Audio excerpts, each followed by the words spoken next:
Le Buller est le podcast qui vous parle de l'actualité de la bande dessinée chaque semaine. Dans ce 78e épisode, on vous présentait L'homme créa les dieux, un album que l'on doit à Joseph Béé qui pose la question de la place des dieux et des religions dans nos sociétés. Dans la deuxième partie, on balayera l'actualité de la semaine en vous présentant les autres sorties qui ont retenu notre attention. Si, comme nous le disions encore la semaine passée, la rentrée 2021 est riche en bonnes bandes dessinées, on a aussi de la chance d'en découvrir dans tous les domaines. Cette semaine, nous allons porter notre regard sur le nouvel album de Joseph Béé qui a adapté dans un très gros volume faisant 361 pages l'essai de l'anthropologue Pascal Boyer. Et L'homme créa les dieux est le titre de cette somme de travail que l'on retrouve mis en dessin par un Joseph Béé qui s'est attaqué à un défi considérable, mettre en image ce qui n'en a pas toujours, les dieux. Anthropologue des religions reconnu sur le plan international, Pascal Boyer préface d'ailleurs cette bande dessinée passionnante qui reprend son essai paru en 2001. Ici, il est donc question d'interroger le rapport que l'être humain entretient avec ces figures tutélaires que sont les dieux, qui ne sont pas dotés des mêmes pouvoirs ni des mêmes compétences selon les civilisations. Mais comme il s'agit ici de bande dessinée, Pascal Béé a dû réfléchir en amont à la façon avec laquelle il allait raconter et mettre en image cette histoire à son lectorat. Ainsi, le dispositif employé est-il très malin puisque tout au long de l'album, nous suivons un groupe d'amis réunis pour un repas qui se prolongera par une discussion qui s'achèvera au petit matin. Le thème central de cette discussion sera bien entendu la religion, et celle-ci sera menée par le personnage central de Pascal, double dessiné de l'anthropologue Pascal Boyer. Si les 6 amis écoutent les propos de Pascal avec attention, ce dernier subit toutefois les attaques péremptoires et les moqueries d'une audience tout de même bienveillante. C'est ainsi que s'enchaînent les thématiques propres à la religion qui sont déclinées en 9 chapitres dans l'ouvrage de Joseph Béé. Des origines des religions, en passant par le surnaturel, les esprits des dieux, la question des rituels, ou encore le rapport avec la mort, tous les sujets sont abordés ici sous l'angle de la science. En effet, Pascal Boyer tente d'apporter un peu de rationalité à ce qui en manque cruellement et essaye d'expliquer de la façon la plus accessible possible des mécanismes complexes qui amènent les individus à croire et à se transmettre des rituels. Loin de caresser le lecteur dans le sens du poil, le travail de cet anthropologue vise justement à aller contre nos intuitions qui tendraient souvent à expliquer les dieux par un raisonnement de causalité. Pour résumer, l'homme a peur de la mort et ne trouve pas de sens à sa vie, il s'est donc inventé ces figures qui lui permettraient de justifier l'existence et apporteraient le réconfort dans l'au-delà. L'auteur balaye d'un revers de main cette lecture et offre au lecteur ouvert d'esprit des réponses basées sur des observations et les travaux de ses pairs. Il en résulte un album passionnant de bout en bout qui demande un investissement complet du lecteur et une lecture très attentive. Pour être sincère, il y a parfois eu des passages qui m'ont échappé et rien de plus normal car il apparaît que cette lecture demande d'être décantée et reprise dans le temps pour en saisir toute l'essence. Vous aurez compris que cet album est exigeant, qu'il est la tentative de mettre à portée de lecteur une somme de connaissances complètes sur un sujet qui fait souvent débat au sein de nos sociétés, comme en témoigne la discussion animée entre les différents convives. Le dessin de Joseph Béé n'est pas du tout un prétexte à mettre en image un essai scientifique, il a sa plus-value par l'atmosphère qui s'en dégage et permet au lecteur une immersion dans le sujet.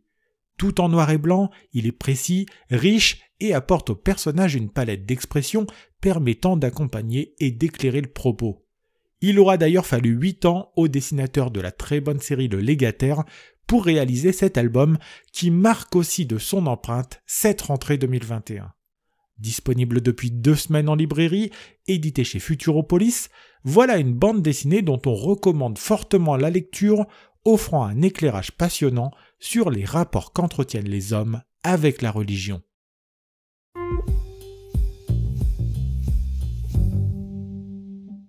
Dans cette seconde partie du podcast, nous allons revenir sur l'actualité du 9e art en s'intéressant plus particulièrement aux sorties incontournables de la semaine. Commençons la semaine avec une triste nouvelle, puisque nous avons appris la semaine dernière le décès de l'illustre Jean Graton à l'âge de 97 ans. Si son nom restera à jamais associé au monde de la bande dessinée, c'est en partie grâce à la série Michel Vaillant, dont le premier tome a vu le jour en 1959. Tour à tour dessinateur industriel et publicitaire, c'est dans le 9e art que ce dessinateur hors pair aura fait carrière avec une série, entre autres, qui marquera son époque. Passionné de sport mécanique, il aura pris plaisir pendant des décennies entières à dessiner les aventures de ce pilote qui aura su trouver une place de choix chez de très nombreux lecteurs. Sa disparition est l'occasion de se replonger dans son univers pour comprendre combien ce dessinateur aura marqué de son empreinte le monde de la bande dessinée. Souvenez-vous, il y a une année environ, nous vous faisions découvrir ici même le premier tome de la nouvelle série de Manu Larsenet, Thérapie de groupe. Si l'on vous pousse à aller réécouter cet épisode qui concernait le premier tome intitulé L'étoile qui danse, dès à présent, vous pouvez vous procurer en librairie Ce qui se conçoit bien, titre de la seconde livraison de Larsenet. Toujours en panne d'inspiration, Jean-Eudes de Cajot-Goujon, double scénaristique de Manu Larsenet, est toujours en quête de l'idée lumineuse qui va le propulser au firmament de la création. En attendant, il doit surtout trouver l'inspiration dans le monde qui l'entoure, c'est-à-dire la clinique psychiatrique des petits oiseaux joyeux. Original, dense, inventif et foisonnant, ce second album d'une série qui en comportera 3 montre encore tout le talent dont est capable son auteur, qui est décidément à l'opposé de son personnage. Édité chez Dargaud, cette série vaut le détour pour la créativité dont elle fait preuve et son humour, quasiment présent à chaque page. Toujours chez Dargaud, nous sommes entraînés dans le passé avec Le Labo, one-shot qui nous replonge dans les années 70 à l'aube de l'ère numérique. Nous y suivons ici le quotidien de l'entreprise de photocopieurs Bercop et de son dirigeant visionnaire Jacques-Marie Bertrand. Cette plongée dans les années 70 est l'occasion de voir que même en France, de nombreux ingénieurs précurseurs voulaient tout miser sur l'essor de l'informatique.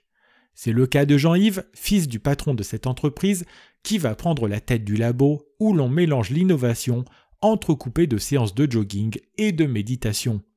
Le dessin de Luca Varela colle parfaitement bien à l'esthétique vintage de la période dont il est ici question. Le scénario d'Hervé Bourris s'est captivé et amusé le lecteur tout au long des 112 pages, et le tout est déjà disponible en librairie. Sur un air de fado est le 3e album cette semaine que l'on doit aux éditions Dargaud et qui a attiré notre attention. Cette fois-ci, c'est au Portugal que l'on est entraîné pour en comprendre son fonctionnement pendant toutes les années de la dictature de Salazar. Nicolas Barral, au scénario comme au dessin, nous raconte le quotidien des Portugais et des Portugaises à travers le personnage de Fernando País, médecin qui s'était juré de rester en dehors de la vie politique de son pays. Pourtant, le destin le rattrape, et si 10 ans plus tôt il n'avait pas eu le courage de choisir le camp des révolutionnaires, il a de nouveau la chance d'aider son pays à se sortir de la dictature. Récit bouleversant et passionnant, nous plongeant dans l'histoire récente du Portugal, voilà un album immanquable que l'on recommande plus que chaudement. Changeons totalement de sujet avec les chroniques de jeunesse que l'on doit à l'excellent Guy Delisle, auteur incontournable dans le monde du 9e art. Après nous avoir fait voyager vers des destinations parfois originales, c'est dans ses souvenirs de jeunesse qu'il propose de nous embarquer. Il nous raconte ainsi cette période où le jeune Guy Delisle travaillait dans une usine de papier et se rêvait déjà en auteur célèbre de bande dessinée. De ses souvenirs de jeunesse, il en ressort un regard drôle et tendre sur le monde du travail et une tentative de nouer des liens avec un père qui travaillait dans la même usine. En 136 pages, avec son style simple et expressif qui lui est propre, l'auteur québécois signe ici un album passionnant édité chez Delcourt dans la collection Shampoing. Arthur Depin propose depuis la semaine dernière la 5e livraison de sa série phare Zombilenium, un 5e tome baptisé Vendredi Noir. Avant-dernier tome de cette série, l'histoire reprend au lendemain du Vendredi Noir qui a eu lieu à Zombilenium. Tous les employés ont carte blanche pour dévorer les visiteurs du parc, encouragés par une direction qui y voit là l'occasion de profiter de nouvelles âmes. La résistance va alors s'organiser pour contrecarrer les plans des sinistres Aurélien et Charlotte, et l'intrigue promet alors une fin de série en apothéose que l'on découvrira dans le 6e et dernier opus de cette histoire de monstre. Toujours aussi intrigante et passionnante, cette série que l'on recommande chaudement est éditée chez Dupuis. Terminons avec une nouvelle série qui va offrir sa dose d'action et de fun au lecteur, Adventure Man, que l'on doit aux éditions Glénat. Baptisé La Fin et tout ce qui s'ensuit, le premier tome de cette nouvelle saga permet de mettre en place l'intrigue et les personnages. À la lecture du dernier tome des aventures d'Adventure Man, présent au sein de la bande dessinée, le jeune Tommy découvre que les histoires de son super-héros ne se terminent pas comme convenu. En effet, le héros est terrassé par son adversaire historique le Baron Bizarre, et cela a pour effet de contrarier le jeune garçon.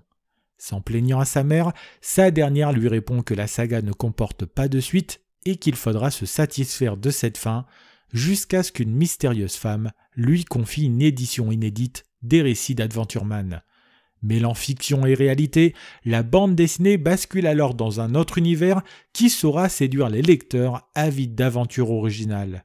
Nouvelle série qui a attiré notre attention, nous la devons au scénario de Matt Fraction et au dessin de Terry Dodson. Voilà, nous en avons terminé avec ce 78e épisode du Buller. Si vous souhaitez découvrir des images de la bande dessinée et l'homme créa les dieux, ou si vous voulez nous laisser des remarques et des commentaires, n'hésitez pas à passer sur Instagram sur le compte lebuller.podcast.